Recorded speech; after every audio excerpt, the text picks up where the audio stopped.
If you've been following the news on AI recently, then you would have probably noticed it's legit taking over the world. Whether you're a student skipping a crucial assignment, or a coder looking for some shortcuts, or even an aspiring YouTuber trying to make it, there's always been some major benefits for having AI around. But what if we use it for something even better?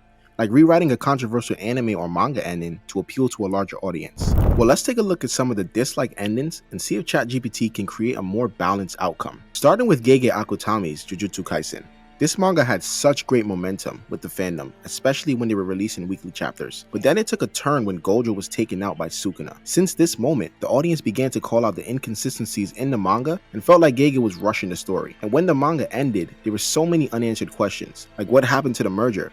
How did Hikari and Yorame's fight go? How did all these people survive? And then the final chapter kind of left an ambiguous resolve to the conflict, especially when he added that random sorcerer in the mix. It was evident that the community reacted more negatively than anything. So let's see how Chat-GPT can make a more balanced ending for everyone. So instead of just typing in rewrite the ending, we have to make a little more concise request. And the results are actually not that bad. Here's what it came up with. Rewriting the JJK manga ending to appeal to a larger audience would involve addressing some of the most controversial aspects of the original conclusion, such as pacing, character fates, and emotional payoff. Here's a revised version that balances fan expectations while staying true to Gege Akutami's themes. And I'm glad it's trying to keep the consistencies of the original theme. So the first changes it's making is in the final battle. Rather than Yuji facing Sukuna alone, he teams up with Yuta.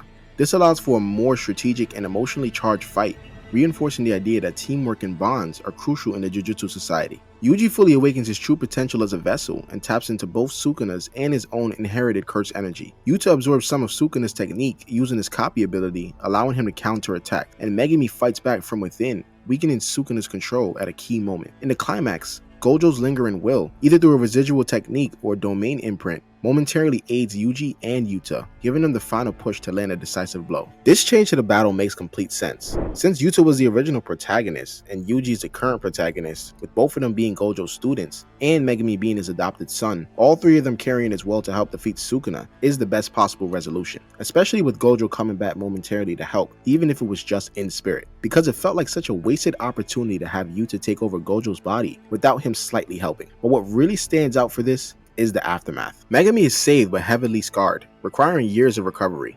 He renounces leadership of the Zenin clan, choosing to live quietly. Yuji survives, though his cursed energy is permanently altered, making him a different kind of sorcerer. He refuses to take over the Jujutsu Society's head, instead becoming an independent protector. Yuta becomes a new face of the Jujutsu world, reforming its outdated traditions, and Nobara returns, having survived in secret, though her injuries prevent her from fighting at full strength. And Sukuna is sealed and not erased, leaving a lingering threat for the future. And the series ends with a Naruto Shippuden-style epilogue, showing the next generation of sorcerers trained by Yuta and Yuji, hinting at a future story. And one of the biggest question marks for the audience was, how did Megumi just come out normal after taking Infinite Void and every other curse technique? So I'm glad that was addressed. Him leaving the Zenin clan also fits him because he never really cared for them anyway. Yuji's fate is pretty similar to what he already was, so that's not significant, and neither is Nobara or Yuta's storyline, since the only difference is Yuta not being the head of the Gojo clan. But the one change that makes the most significant difference is Sukuna being sealed rather than erased. Sukuna tanked countless amount of attacks, ran the entire Jujutsu gauntlet with all the top sorcerers, but lost to Yuji, who had an incomplete domain. Glad to see that they took that part out, and it didn't feel right for him to lose, knowing he beat Gojo and survived worse attacks than what Yuji did. So having an Aizen type sealing really does suit his character, and yet this ending still feels too uneventful. So I'm going to tell Chat-GPT to rewrite the ending, but with Gojo coming back. The battle between Sukuna reaches its peak, with Yuji and Yuta struggling to keep up despite their combined strength. Sukuna in his full power overwhelms them, and just as it seems that all hope is lost, Gojo returns. How Gojo comes back? Well, after his death, Gojo's soul lingers in the afterlife, where he meets past sorcerers like Geto, and even Sukuna in his primal form. Shoko and Yurihime secretly work on a forbidden reverse curse technique to restore Gojo, using the severed remains and residual curse energy left behind in the battlefield. Gojo's limitless curse energy and sheer will to protect his students pull him back into the living world at the critical moment. As Gojo re-enters the battlefield, the sky trembles and his domain expansion, Infinite Horizon, engulfs Sukuna, erasing his advantage. Yeah, gotta keep in mind that it does say Chat-GPT can make mistakes, so that's definitely one of them. With Gojo's return, Sukuna no longer holds the absolute upper hand. Yuji unlocks a final hidden ability, channeling both Sukuna's curse energy and the past sorcerers within him. Yuta copies Sukuna's dismantle and cleave and counters his attacks.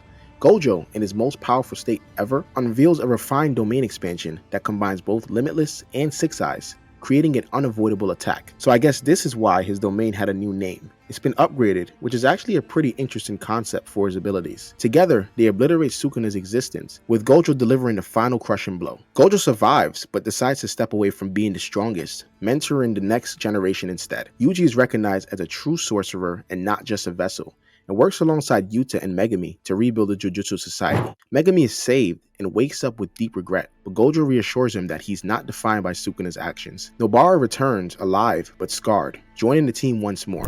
The Jujutsu Society is reformed with Yuta, Gojo, and Yuji at the helm, ensuring a future without oppressive traditions. The series ends with Gojo smiling at his students, knowing that the future is in good hands. I mean, this is absolute cinema. Well, maybe not. It appeals way too much to the optimistic side that Gege never really swayed to.